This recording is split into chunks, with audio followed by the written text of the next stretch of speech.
9 years.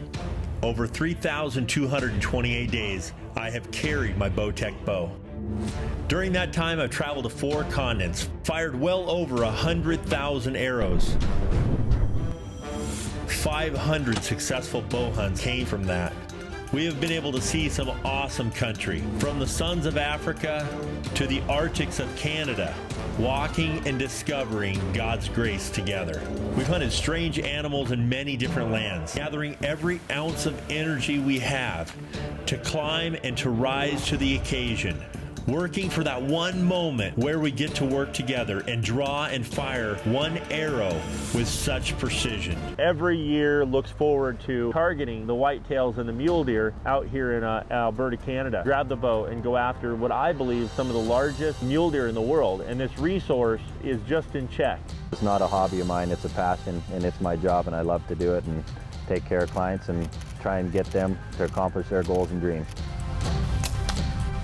Blake is a predator. That's the only way you can describe him. Him and his brother have dedicated their entire lives to large deer. That is their passion of their lives. They're grabbing trail cameras, they're scouting literally year round. When you show up in camp and you spend the first 3 or 4 hours just digesting all of the media that they've captured over the course of that preseason scouting, it really allows you to find and coordinate a strategy on where those deer are and how you're going to get to them. Me and Mr. Jim, we go way back. We've had a lot of great hunting adventures. You know, always look forward to when he's coming up here to camp with me. He's a good friend of mine, and we always look forward to hunting together every year.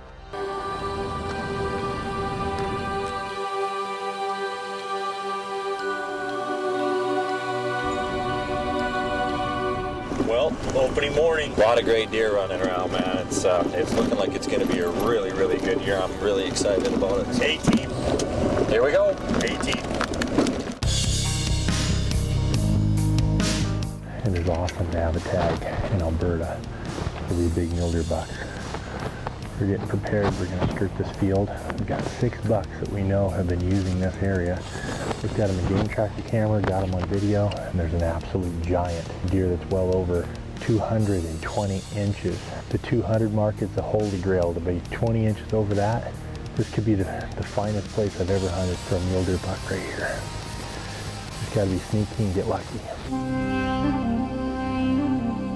We know that this big deer is hitting this particular property. When you find a big deer like this, you have to be patient to sit back and watch from a distance in those areas in order to hunt a big deer. And my problem is I only have 4 or 5 days that I can really dedicate to be able to hunt this deer. And I feel very fortunate to be able to go one-on-one with him.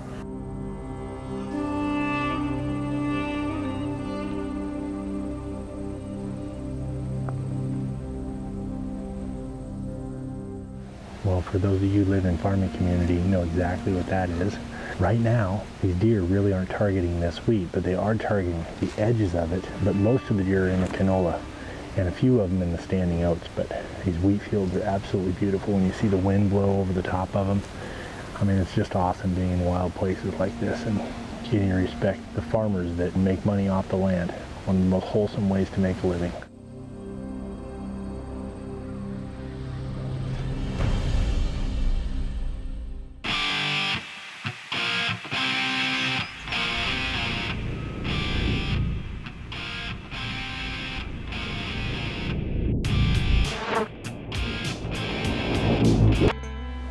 For that 230 buck. We've kind of made an entire horseshoe circle. Now we're kind of walking the wrong wind. There's no way for me to look in this area without having to walk a little bit of the wrong wind to see up in the crevices. Try to stay out as much as I can, but they've been concentrating in this wheat. This is where Blake has seen them several times, but we have a canola about a 1.25 miles due north of here, and we have another one about a 1/2 mile to the south. We also have an oat field right here that they could be in too, but there's 6 bucks together. They had 6 of them yesterday, so we're just gonna stay to task. We're gonna keep going after them. We've got to find this buck. This is a buck of a lifetime.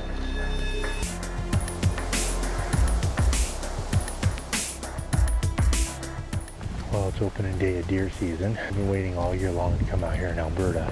We've seen some really good bucks out here. We've got several pictures of them during the off season, and so we know these deer are in here somewhere. We're going to work the perimeter, we're going to walk a couple of miles around this big edge, look into this canola, and hopefully be able to find a good buck.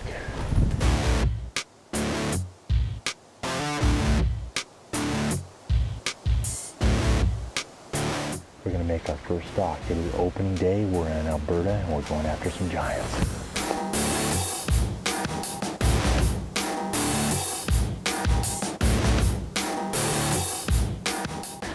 This is what we came to Alberta for right here, you guys.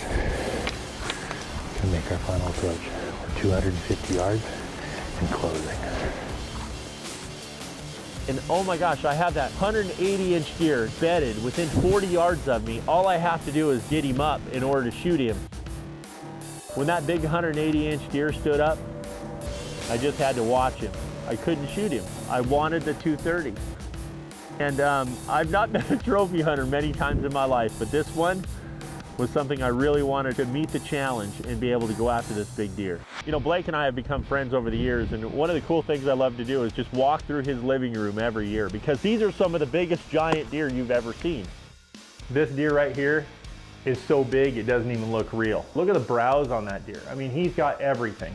He's actually 27.5 inches inside spread on a whitetail. It's pretty incredible. He's 210 gross. He nets in the mid 190s as a typical, and he's actually one of them very special deer that makes Boone and Crockett as a typical and a non-typical. He makes the book both ways. Spectacular. This is the reason I come out to Alberta every single year, is just due to the fact that these deer, these giants live here. Age, nutrition, genetics, a little predation. What's this guy? This is a big old horse mule deer. Took years back now. He's a 200-inch gross typical. Over here, come follow me. Here's another one. Look at this big chocolate giant. Got a drop tine, one of the things that we've been looking for our whole lives, right? What a beautiful, beautiful deer. A pretty deer, 196-inch gross non-typical. 196. And this is just part of his personal collection that basically you took before you started really guiding, exactly. You know, and outfitting for the first time. I have not taken a deer in 3 or 4 years now since we've hit the big time outfitter scene here, and I don't anticipate shooting another deer for years to come. So he's looking, scouting, and finding huge monster deer for his clients. These are the good old days when it comes to Alberta, guys. So just absolutely spectacular. We're signing off because we have to go hunt. It's time to show up with a stick in the string.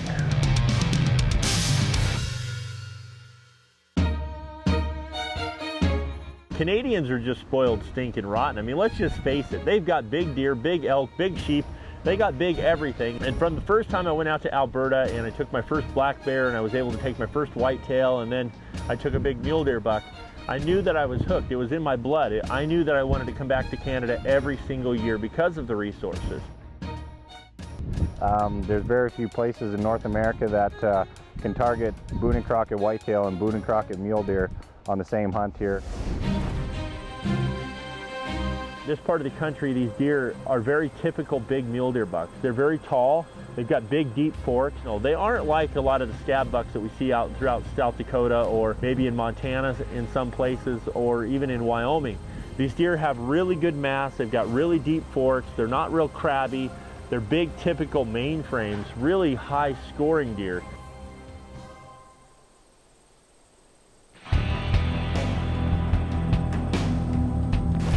He had no wind. We were able to stalk right up on him. He was at 33 yards. That was a big typical 180-inch mainframe typical. And so I had a dilemma, do I shoot that deer or do I wait for the 230? And when this deer heard us, he picked his head up over the top of the wheat rather than standing up, but I drew on him perfect. He was in the right spot. But it's really hard to shoot a 180-inch deer when you know there's a 230. That's a once-in-a-lifetime deer. So anyway, hopefully we didn't blow him out of the neighborhood, and they'll be back again.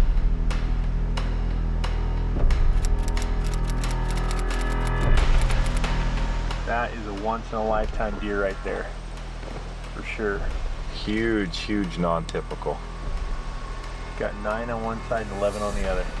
That buck right there, you guys, we've got a deer that's a 230 inches is our estimation on him. You know, to break the 200 number is really difficult. I mean, you go anywhere to hunt a mule deer buck, and to see a 200 typical is just a deer of deer. You know, it's very few people have ever been able to accomplish it, and every year we come up here and we see 1 or 2, 3 200-inch deer. They obviously are in the right spot and you can't shoot them every day, but definitely there's a lot of 180-inch plus typicals up here. And now we've got an actual deer spotted that we get to hunt that is 230 inches. We got him out here in a field. You can So we're just going to try to make a plan of attack, and we're going to go after him. Yeah, hopefully he beds down and Yeah. this wind kicked up, and it'd be perfect if... Could get right over that hill, though, and then we wouldn't see him anymore. Well, we know he's going to be there, though. Yeah, exactly. He came in from the other side, got the wind right, circle around. I don't think he's going anywhere. He's been hanging out here quite often here the past few weeks. We've been babysitting him. We're just waiting for the right plan of attack to get on him. You don't want to mess up on a deer like this and blow him out of the country, but Exactly. phenomenal. First strike is the best strike. Phenomenal deer.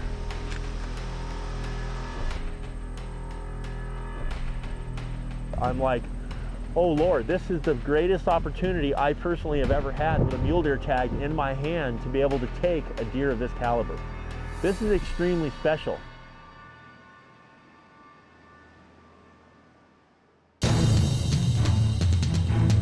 We're gonna get ready, and this is really gonna make the difference. You know, a good pair of long johns, get them on there, and you brush up against the foliage. You don't make any noise. And with very little wind like this, like today, these bucks can hear you from 120, 200 yards away, you know? And something simple like that can make all the difference in the world. Oh, when you sure. talk to Jeff, of course. Absolutely. Huge. Looking good. You wear these, you lose your man card, but you feel your deer tag. I don't care what I look like, as long as I get close enough.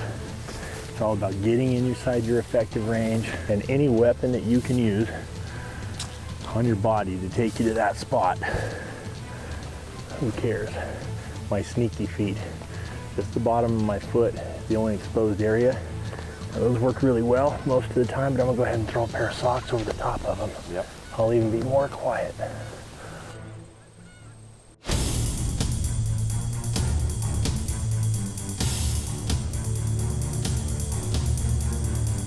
I knew that I didn't have very much time. It was just up on top of the rise. We had a long lens on him. I started to make my move. I just started to crest the hill, and then all of a sudden, the cloud cover that we had, the sun came out there, and that buck decided he was just gonna get up, and he just walked away. And I was so disappointed. I mean, I was right there. I was definitely within my effective range, but because of the way the knoll was positioned, there was no way for me to be able to shoot him.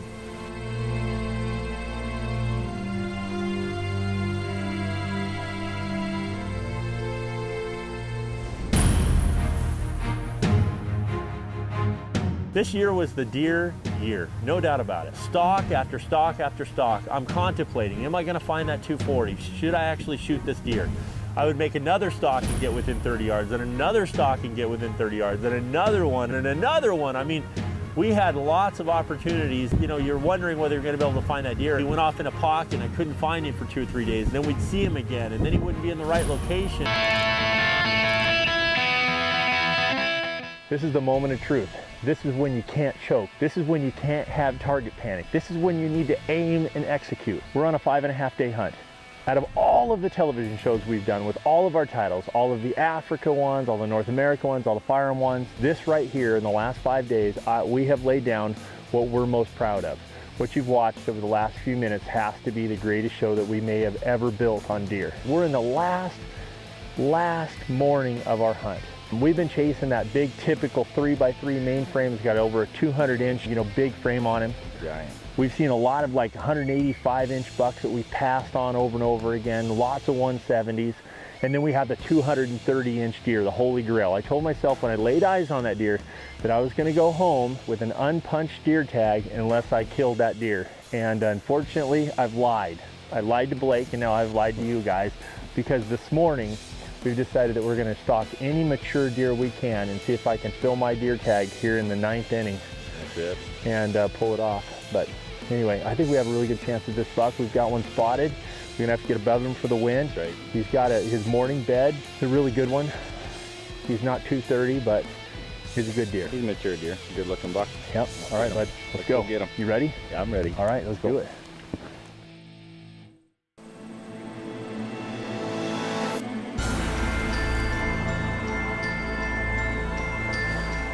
The wind's really starting to pick up a little bit. It's perfect.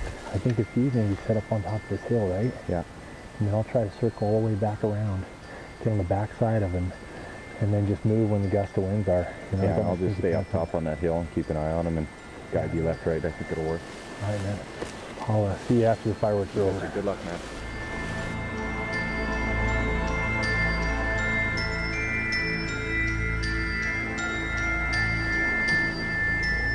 When I'm in an environment like this, I really have one rule. You only can move as fast as you are quiet. Now I've got my sneaky pants on that don't really make any noise whatsoever, and I'm trying to stay in between these rows. Problem is I've got a lot of dry foliage on the ground, so I only can move as fast as I am quiet. That is the rule when you're bow hunting. As I'm getting older, as I'm paying more attention, I realize that I have moved way too fast all of those years. Many times I'm impatient. I'm trying to get to the spot. I'm trying to get to that moment of truth. I look at that window. I know that that deer is laying in the right spot. All I got to do is get my body to that spot, the right wind, not be heard, not be seen, and not be smelled, and I might have an opportunity if things go right. But you have to realize that deer's not going anywhere. I've got to go extremely quiet. I got to go really patiently, calm myself down, and when I get to the moment of truth, execute.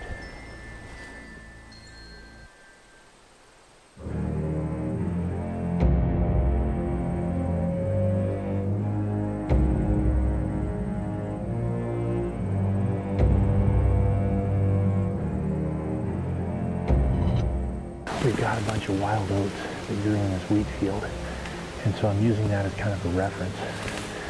That wild oat kind of patch kind of runs to a point. That deer's bedded in that little ravine right there. Be able to look over, so got my right elevation, I think. I might have passed him by a few yards, but we're going to run back here a little bit, see if we can find this buck, but we're definitely within 100 yards of him right now.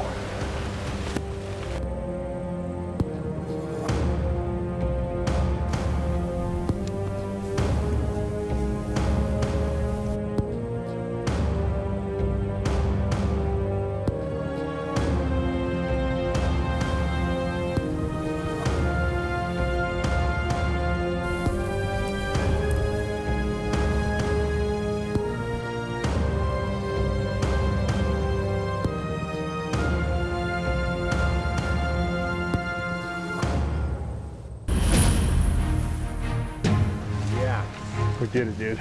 Got him. We did it. That was an awesome hunt. I watched him go through that little hole right there. Yeah. And I watched him kind of flop right here. So that deer is done. He's a nice buck, man. He's a really nice buck. Oh, I thought he had a kicker on him. This guy has guided 60 guys to a deer over 175 inches. And you have to live in a place where those deer are in order to get that done. We're gonna have big time, not time, big time adventures. Give them a call and come out with a stick and a string or a firearm and enjoy Alberta.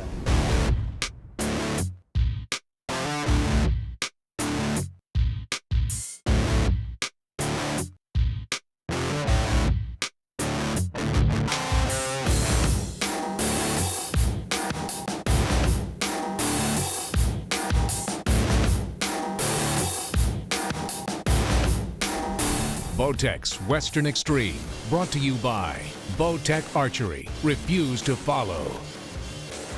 Big Buck Down, the photo sharing app for hunters.